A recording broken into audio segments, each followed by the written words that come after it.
Hey, what's up guys? Tony Cowden here, and I'm going to talk through my sniper loadout. Now, this isn't just for sniper competitions. This is also pretty much what I would run operationally these days. So I'm going to start head to toe and work through personal equipment and then get into the rifles and how they're set up. So without further ado, eyes and ears. So lately I've been running the Axel earbuds. They are about the best I've seen as far as completely wireless, Bluetooth style, standalone earplugs. They're still not as good as ear muffs, right? Like your Peltors or your Walkers. A lot of the ambient noises are multiplied versus just voices, but they do fit well. I wore them throughout the entire tactical game sniper competition over the weekend and had no issues with them falling out or anything like that. Battery life could definitely be a little bit better. I have 2 sets, so I can keep one charging and one ready to go at all times. But yeah, especially when it's hot out or you're trying to be a little more low profile, earbuds are certainly more socially acceptable, blend in, that sort of thing, as opposed to ear muffs. So good piece of kit there. Eyes. This is one thing I've talked about for a long time with folks, and that's transition lenses. When it's summertime out, we all like our dark sunglasses. They make us look cool, mysterious, sexy, maybe even scary. But they suck for when you go indoors. I run Tifosi Optics transition, or they call them Phototech lenses. And these have a slight red tint to them, but they're almost clear. They're just a tiny tint. It's really difficult to even see the difference between pure clear or no eye pro and these guys. And then in the sun, they go dark enough, right? They're not going to completely black out your eyes or anything like that, but they are a far better choice for police who need to go in and outside, snipers, any operational type folks who are leaving the sunlight, going indoors, and vice versa, right? We've all seen it. Your dark, really cool Oakley sunglasses, man, you go inside, you got to take them off. Now you don't have eye pro. So transitional lenses, whether you like the Tifosis or Oakleys or whatever, they're great. I go with the Tifosis because they're about $70 a pair as opposed to way too expensive. Great piece of kit there. My plate carrier. I recently switched over to the Feral Concepts Slickster plate carrier. It's priced really well. I think it was only about $160, and it's just a slit configuration. Both the shoulder straps and the cummerbund are elastic, so you can keep it snug to yourself and still be able to breathe. I like this plate carrier quite a bit. One of my clients I was training for the tactical games had one, or has one, and I really liked it. The cummerbund will also take magazines or radio or first aid kit or whatever here, and it's little stretchy setup pouches. Big fan here. And on my plate carrier, but also on my chest rig or my bino harness, if I'm not running a plate carrier, I have an OBI Systems link system. It's basically a female little slot here coupled with a male little system here where you can clip your rifle into the plate carrier. You can put one of the attachments here on your tripod, right? And I can go hands-free on either or of those pieces of equipment. Heck, some guys even put one of the male adapters for OBI on their binos. You can clip it in. On my belt, as I'll show you in a minute, I also have one for my support bag. Yeah, I learned about these guys from a fellow named Ben Cotton, man, freaking excellent sniper shooter, competitor. And yeah, I went all out with OBI. Just a little warning, every time you go on OBI's website, it tends to be like $400 purchase. These little things, man, they are great piece of equipment. And what it ultimately does for the rifle or tripod is eliminates the need for a sling. I can clip my rifle in and march hands free. I can even secure it around my belt with like a lanyard to really lock the rifle in, move out smartly. It keeps it up front where I can get to it nice and easy. Yeah, overall the OBI systems are just great for lots of things, and we'll talk about them, like I said, a little bit more as we go. My belt system. This is a Blue Force belt, Wilder Tactical adjustable, right? You can cant these pistol mags. They're not just straight up and down. I like mine to be just offset to my left side and canted that way when I bend over or I'm seated in a vehicle or something like that. My mags aren't jamming into my gut or up underneath my plate carrier or something like that. Just gets them out of the way. So not digging in any oddball situations. Kydex magazine pouches. I'm actually going to replace these with Wilder Tacticals 308 magazine pouches, AICS type magazine pouches. The Kydex ones, at least these, kept giving me issues where they're either too tight and I can't get the magazine out, or when I can't get the magazine out, they're just way too loose and I have to worry about losing a magazine. So I'm replacing these guys. They're not the greatest for whatever reason. I don't even know what the name of the company is. I've had them for a long time. They've worked well, but it's time to replace them with something a little bit better. So I was talking about the OBI systems earlier, right? In this case, this one's just a Tek-Lock type, clip to the belt. And my Armageddon Gear medium-sized Game Changer bag. This guy is, it's a half light fill, half heavy fill. I find that that's about the right balance for the field. In more of a PRS match where I'm not worried about carrying a bunch of weight or something like that, I'll go with a full heavy. But when ounces equal pounds, I'm gonna go with a slightly lighter bag. But yeah, it just clips onto the side here, right? Nice and easy. And when I need it, just gotta pull it loose and stow it right back up. So again, OBI systems, and all it is the metal part on the bag. Just take and cut a little slot, a little hole in the strap, and put the male adapter system on it.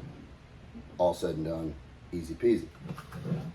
My holster is a Pritchard Arms, and in it goes my Bull Armory TAC 4.5 inch or 4.25 inch commander size gun, right? SRO optic and a TLR 1 light.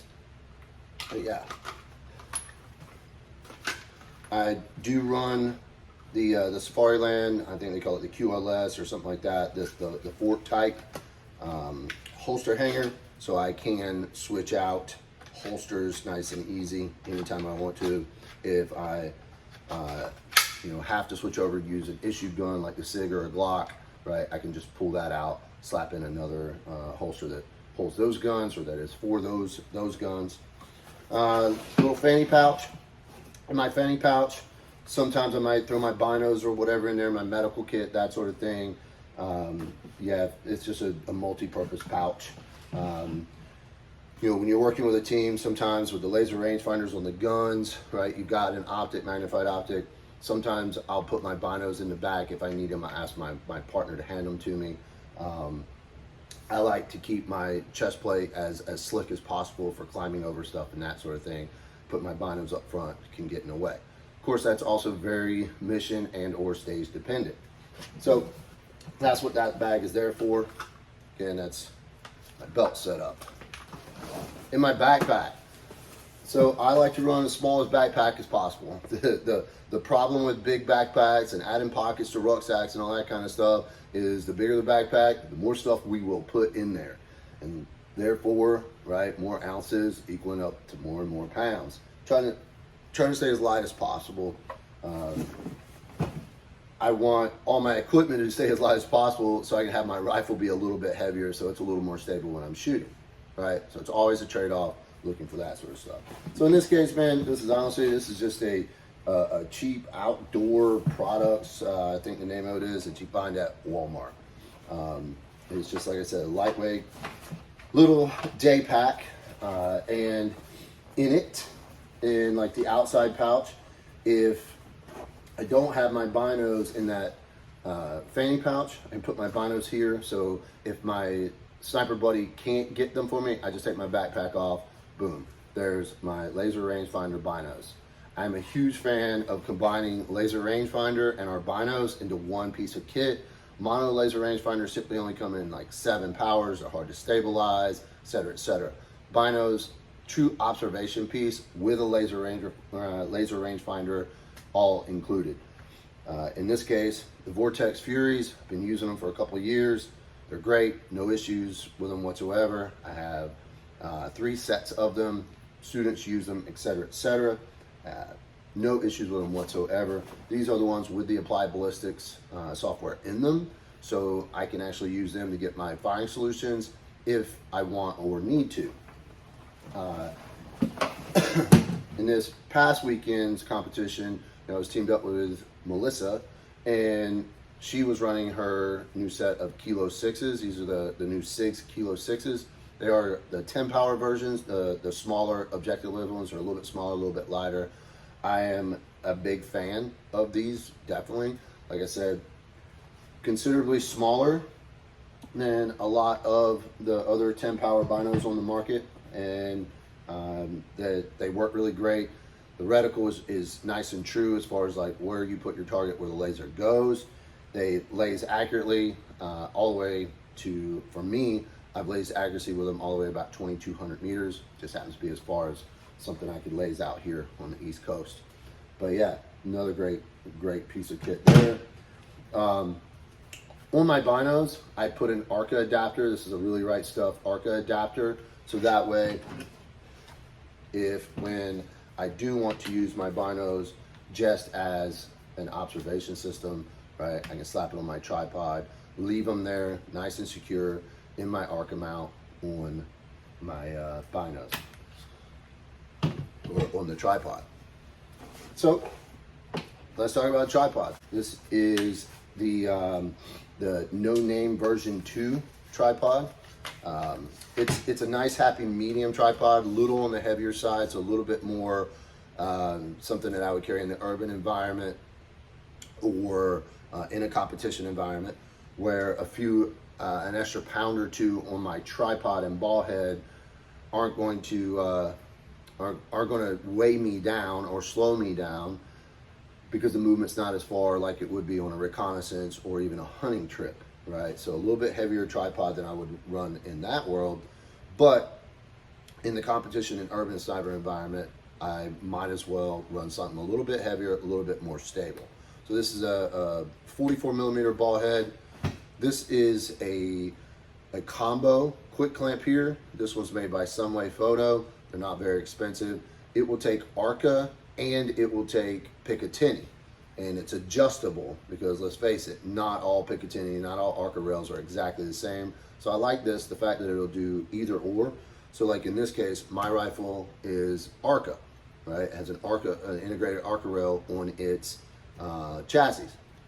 But our gas gun, it's Picatinny, right? I could put an ARCA full-length ARCA plate on it or something like that, but it already comes with Picatinny, rail here. So it's nice to have your tripod set up that it can take either. And that's just nice, whether or not your sniper buddy is running one type and you're the other, or just you have more than one type of gun. You'll constantly run into that, like at least I do, whether at work where I have a Picatinny type rail, or on all my stuff that I have ARCA systems on. So yeah, this type of quick attach with a lever. I don't like the screw type ones, leather. The lever one is just so much faster, and typically just as, if not more secure than the tightening one. It's just way faster just to flip a lever than it is to screw one tight. This is an Armageddon Gear tripod sling. Has the elastic bungee. What I'll do in movement is I'll just take my tripod and go around my waist and above my pistol belt, and I can just leave my tripod, running around like it's a fanny pack, right? And all I gotta do is unclip it, pull it off, and set it up.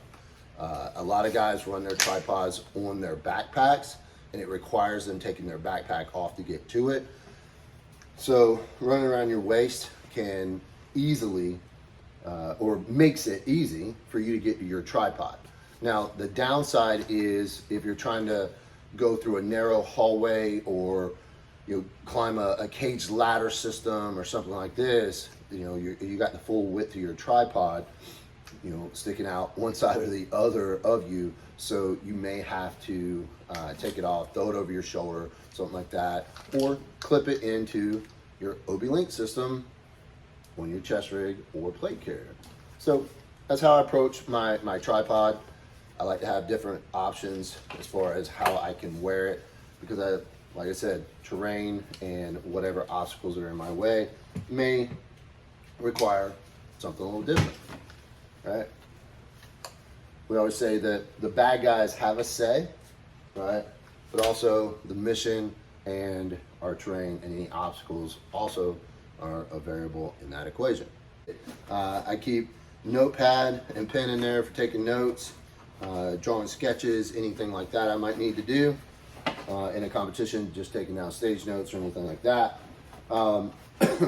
Because I'm running a laser rangefinder on my weapon that also provides me my firing solutions, right? The Vortex Impact has geoballistics in it. So when I fire that laser, I've trued the ballistic software in here to the gun, just like I have it in my Kestrel, and I also have it in my binos, right? So I have a ballistic solver, 3 different types of electronics, and then I also have it written down on my sniper board, and on, in the case of the gas gun, on the stock. We'll get to that. But we'll get to that when we're talking specifically about the rifles.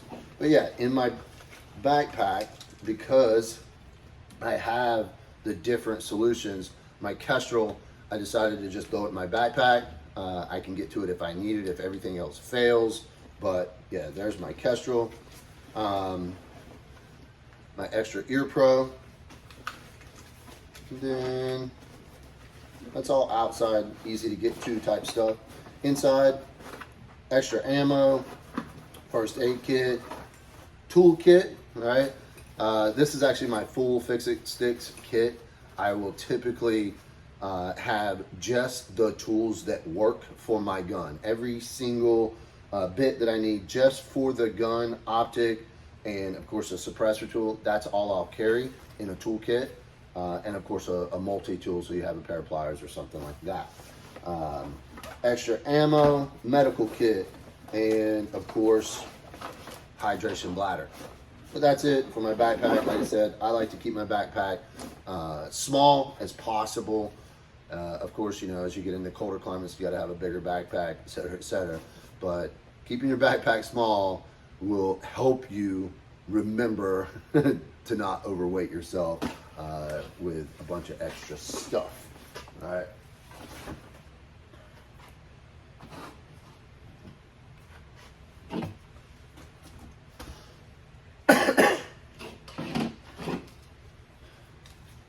Of course, handheld or headlamp flashlight.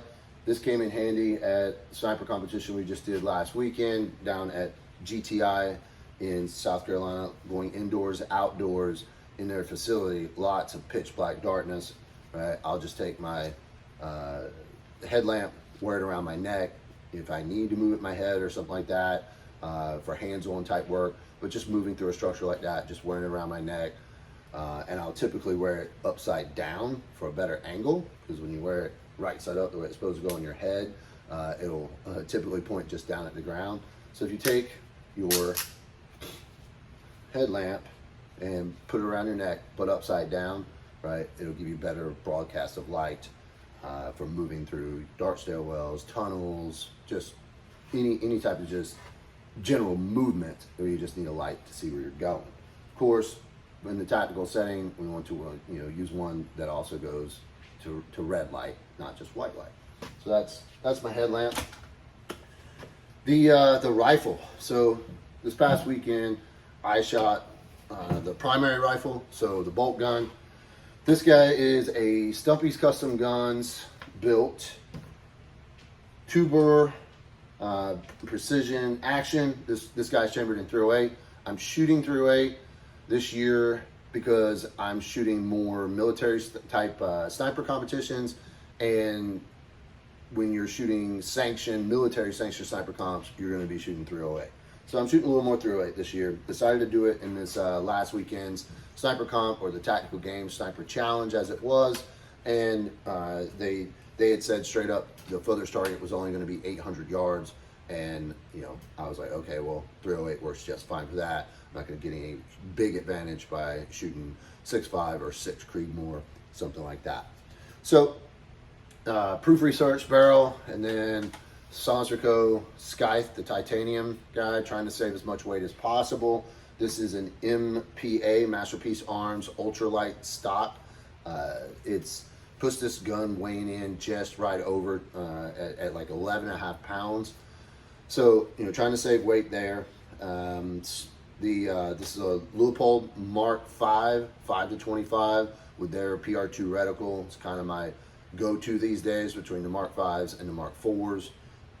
Just become a big fan of the Leupold turrets and their reticle system, etc., etc. Of course, I run a Flatline Ops bubble level anti-cat device to keep that muzzle to scope nice and straight up and down, not getting any deviations because of laying your gun over offset one way or the other. Of course, a little match saver round system here. You run out of ammo for whatever reason in your magazines, or you got 2 right here on the gun, nice and easy, slap them in the chamber. You don't have to go digging for another magazine, something like that. It's just extra bullets, man. The Vortex Impact Laser Rangefinder, again, provides me ballistic solutions. It's a great piece of kit for the money. It's probably not as capable as some of the military, military power or level of power lasers. Folks don't know the full power lasers, it's all regulated type stuff.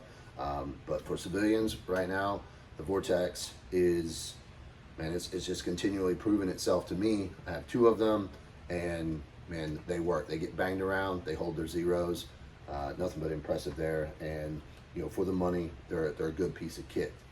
But yeah, I get picked on a little bit. I still run a Harris bipod. I have played with some of the newer, fancier ones out there, and I don't need as much. I've just never needed the adjustability that some of the newer models, newer brands offer. I'm comfortable with the Harris. I like the way they work. They just work for me and always have. I've just not gotten the motivation or seen the motivation for me to switch over. So yeah, I'm still running a Harris bipod. Of course, you want, in any bipod you choose, you want it to be a swivel type and adjustable, right? As far as height goes, and be able to swivel left and right.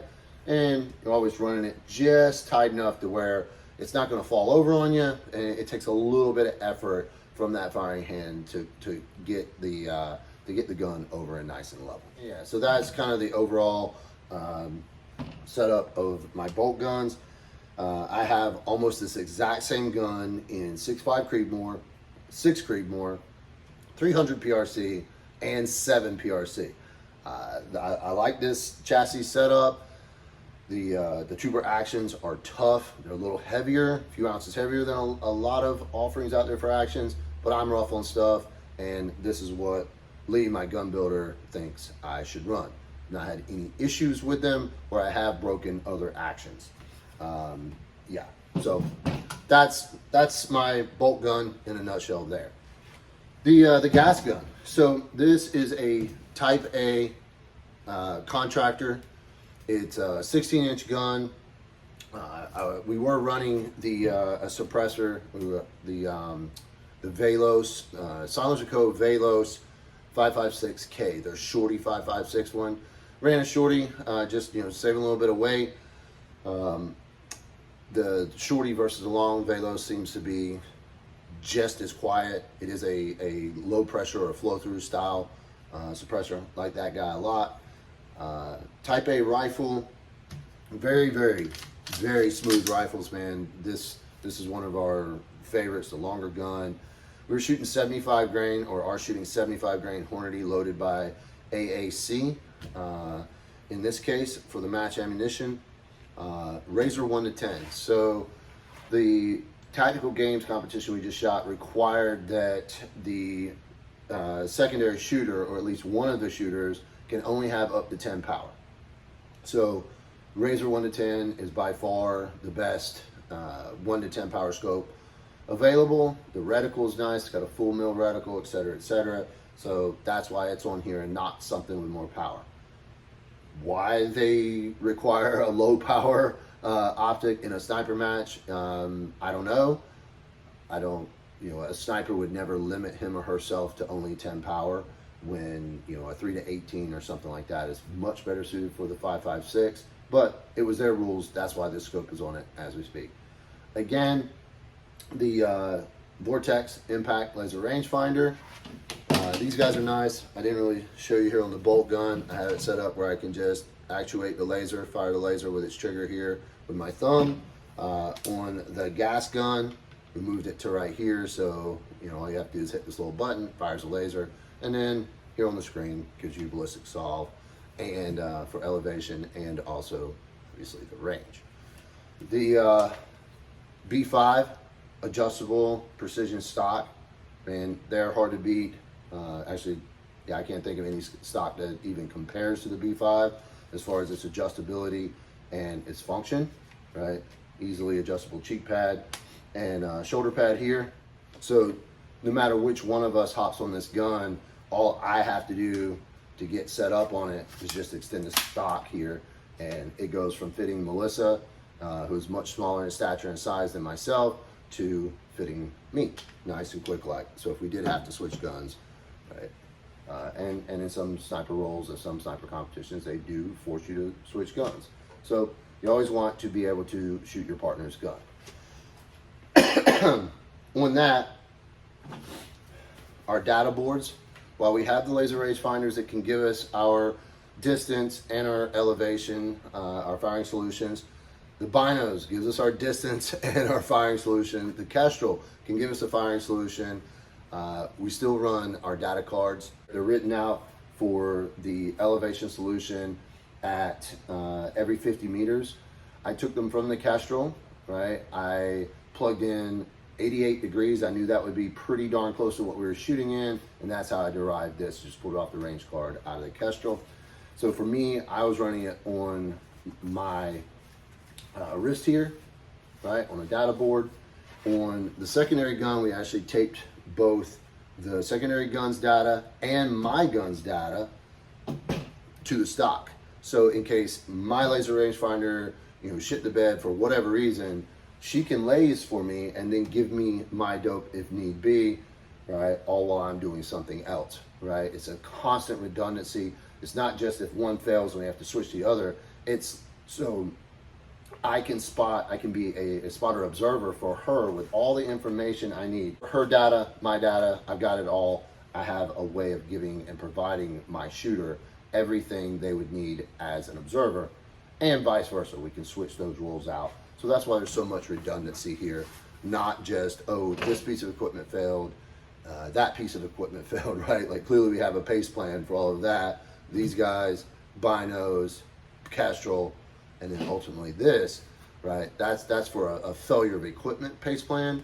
This is also fills the role of being able to give each other that support as a spotter observer. If all you're doing is sitting behind a gun, all right? If she's engaging a target, I can move on to the next one, get a laze on it, and go ahead and give her dope. I can describe the target, tell her what to hold, and she can start shooting without without ever coming off glass. So shooter spotter roll versus shooter roll. We got to be able to switch back and forth for all of that. And I guess last but not least, I recently, for my short action guns, went to MDT's 12 round AICS mags. I used to have the 10 round mags with extensions, but for the reliability, I went with the all metal box mags, 12 rounders from MDT. They work great. I have 3 of them and I have had 0 issues in all the different short action guns, just swapping them back and forth. that I have, whether it be a 6.5 or this 308. No issues there. For your gas gun, your AR, it makes a lot of sense to run 20 round magazines, because what happens with the 30 rounders on your bipod, the 30 rounders can hit the ground if you're in the prone or modified prone or something like that. If you're just shooting off a tripod, 30 rounders makes sense. For patrolling, 30 rounders make sense. So we keep both 20 and 30 rounders for the gas gun, just to cover our bases there. Like I said, man, last thing you want to do is be in some prone position, shooting through a murder hole or something like that, and you're trying to get a certain angle on that target, and that 30 round magazine is tapping the ground, lifting the bipod up, causing instabilities and wobbles in your rifle you just don't want. So 20 rounders make a lot of sense for this role. So yeah, that's about it, man. Sums it up. Head to toe gear and the rifles. If you got any questions about any of it, post them up in the comments, or punch me an email. Of course, our schedule of classes over on capableincorporated.com. Come check us out. Shoot with us. Always enjoy it. Hope this helps.